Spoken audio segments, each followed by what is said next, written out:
Hello everyone, today let's take a look at QP 116 where we have the Giraffe Social Club, right? We have a herd of 10 giraffes, and for each pair of members they are friends with probability 2/5 independently of all other pairs, and a group of 5 members is said to be in a clique if every pair among them are friends. So what is the expected number of cliques of size 5 in the club? And by club I really mean herd, right? This should be herd. We can draw this out, basically represent it as a graph. Here are my giraffes over here, giraffe 1 through giraffe 10. And for any pair of giraffes independently of all others, they're going to be friends with probability 2/5, and I'll denote that by drawing this line here. And so if we let x be the number of cliques of size 5, I'm basically just trying to find the expected value of x. And again, by using the definition of expected value, this is going to be hard to calculate because x can take values between 0 and basically 10 choose 5. We have 10 choose 5 different ways to group 5 of these giraffes into a possible clique. So we're basically going to be taking a sum over 10 choose 5 different possible values of x, and the probability of each of these is going to be very hard to calculate, so we can't really do it that way. All you have to do is realize that we're counting things with binary outputs, right? Either a group of size 5 is a clique, they're all friends, or they're not. So for any group of 5 giraffes, for instance this one right here, I can just define an indicator, I'll call this one I sub j, that's equal to 1 basically if the giraffes form a clique, and it's equal to 0 if they don't. So for every group of 5, for instance this one right here, I'm going to have another indicator that's equal to 1 if the giraffes form a clique and 0 if not. So I can just express x, the total number of cliques of size 5, as a sum of these indicators. So I'm just asking for every single group of size 5, are you forming a clique?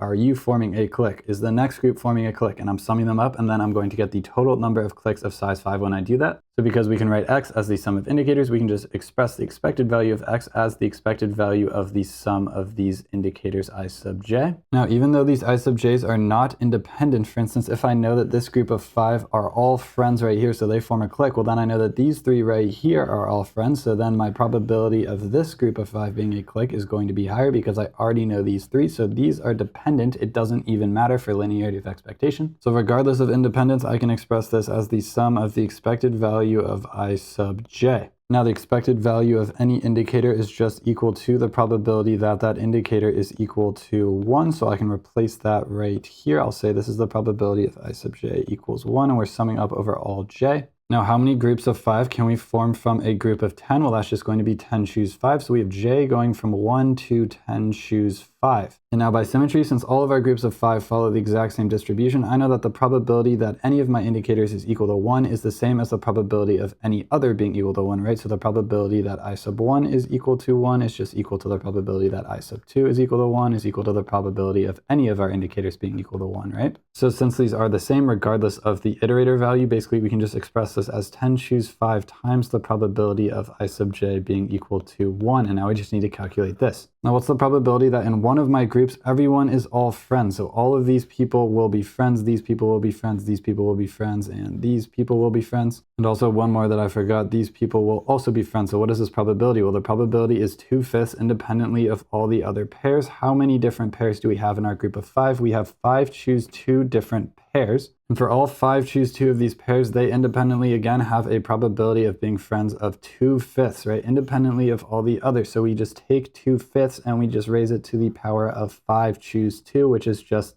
10. So that's the probability that everyone is friends in that group of 5, right? The probability that one of our indicators is equal to 1. So now we can just plug that in right here and we'll get 10 choose 5 times 2/5 to the power of 10. So this right here is going to be our final answer, right? 10 choose 5 is also known as 252. So this right here is the expected number of cliques of size 5 in our giraffe group of size 10. So pretty small. When you actually work this number out, you get about 0.02. So very, very small. So again, linearity of expectation allows you to take a very complicated expected value formula, because this probability distribution here would have been very complicated, and simplify it based on the fact that all of these groups are symmetric in their probabilities and they don't care about independence for linearity of expectation.